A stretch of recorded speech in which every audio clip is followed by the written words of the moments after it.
Assalamualaikum warahmatullahi wabarakatuh. Perkenalkan, nama saya Goni Gulam Yahya. Dengan ini nomor belakangnya 083 dan dari Babakan Syariah kelas C. Saya di sini ingin sedikit menjelaskan tentang apa itu penilaian kinerja.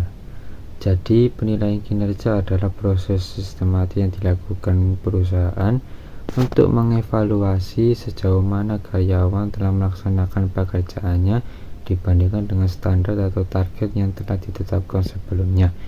Melalui penilaian ini, manajemen dapat mengetahui apakah kinerja seorang karyawan sudah sesuai harapan atau perlu ditingkatkan atau bahkan melebihi ekspektasi. Tujuan utama dari penilaian kinerja yaitu untuk mengetahui tingkat pencapaian kerja setiap individu, memberi umpan balik atau feedback agar karyawan tahu kelebihan dan kekurangannya, serta menentukan kebutuhan pelatihan dan pengembangan yang mungkin dibutuhkan. Selain itu, hasil penilaian kinerja juga menjadi dasar penting bagi perusahaan dalam mengambil keputusan seperti promosi jabatan, pemberian bonus, mutasi, hingga pemberhentian kerja. Dengan kata lain, penilaian kinerja bukan hanya alat evaluasi, tetapi juga sarana untuk memotivasi dan meningkatkan semangat kerja karyawan. Dan untuk manfaat penilaian kinerja dirasakan oleh berbagai pihak. Untuk perusahaan, hasil penilaian membantu meningkatkan efisien dan produktivitas organisasi. Dan untuk karyawan, penilaian memberikan kejelasan mengenai performa mereka sehingga dapat memperbaiki kekurangan dan mengembangkan potensi diri.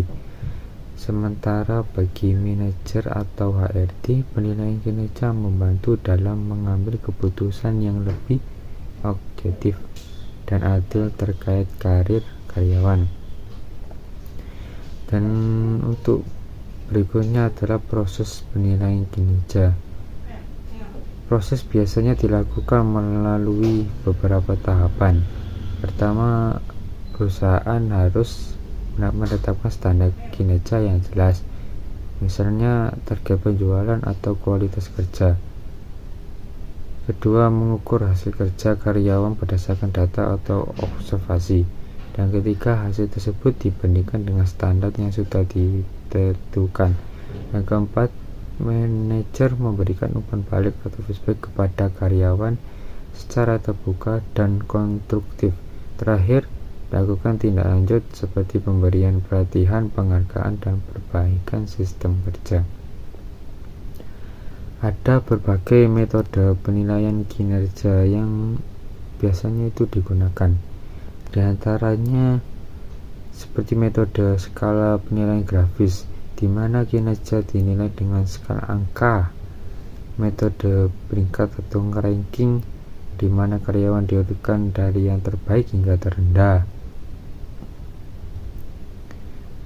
Manajemen by objektif atau MBO, yang menilai berdasarkan pencapaian tujuan dan umpan balik 360 derajat, di mana penilaian dilakukan oleh atasan, rekan kerja, bawahan, bahkan pelanggan. Setiap metode memiliki kelebihan masing-masing dan dapat disesuaikan dengan kebutuhan organisasi. Namun dalam praktiknya, penilaian kinerja juga sering menghadapi beberapa masalah, misalnya adanya bias penilai seperti halo efek, di mana penilai terlalu fokus pada satu aspek saja, atau latency error, yaitu penilai terlalu lunak dan memberikan nilai tinggi untuk semua orang. Selain itu, terkadang standar penilaian yang digunakan tidak jelas atau penilai belum terlatih dengan baik. Untuk mengatasi hal tersebut, penting bagi perusahaan untuk memberikan pelatihan kepada para penilai, menetapkan kriteria yang terukur, serta melibatkan lebih dari satu orang dalam proses penilaian agar hasilnya lebih objektif dan adil. Sekian sedikit penjelasan dari saya. Wassalamualaikum warahmatullahi wabarakatuh.